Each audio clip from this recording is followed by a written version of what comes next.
لیکن جب رب کے محبوب آئے، رحمت للعالمین بن کے آئے، میرے مصطفیٰ نے ایسا انصاف فرمایا رب کائنات کے حکم سے کہ جو بھائیوں کا بنتا ہے، جو بیٹوں کا بنتا ہے وہی ملے گا، اور جو بہنوں یا بیٹیوں کا ملتا ہے وہی ملے گا، جو ماں باپ کا بنتا ہے وہی ملے گا، جو قریبی رشتہ داروں کا بنتا ہے وہی ملے گا، اور اس میں نا انصافی نہیں کی جائے گی۔ یہاں تک کہ اگر کسی نے اپنے وارث کو میراث سے محروم کر دیا تو رب کے محبوب نے واضح اعلان کر دیا کہ قیامت کے روز رب کعبہ بھی اسے اس کے جنت کے حصے سے محروم کر دے گا۔ نعرہ تکبیر، نعرہ رسالت، نعرہ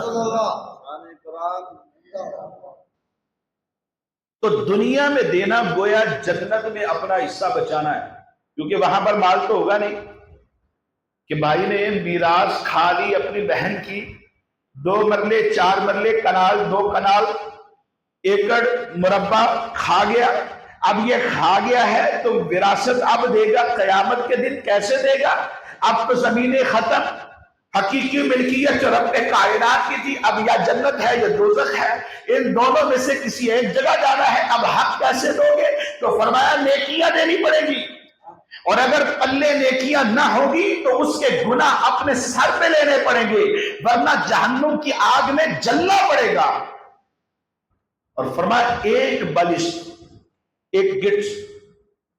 کسی نے اگر کسی کی زمین ہتھیائی ہے، 7 زمینوں کا توق بنا کے، زمینیں 7 ہیں جیسے آسمان 7 ہیں، 7 زمینوں کا توق بنا کر اس کے گلے میں ڈال دیا جائے۔ اب بتا،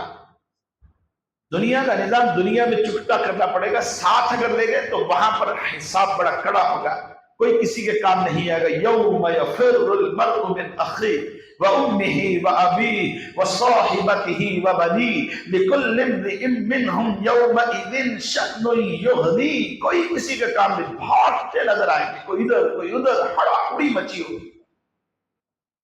فرمایا للرجال، مردوں کے لیے نصیب حصہ ہے جو مقرر ہے، مما اس میں سے جو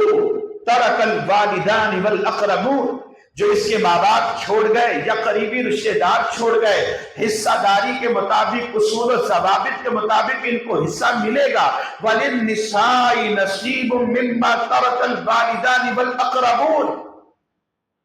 مردوں کو ہی صرف نہیں رکھا شریعت نے، عورتوں کے لیے بھی ہے،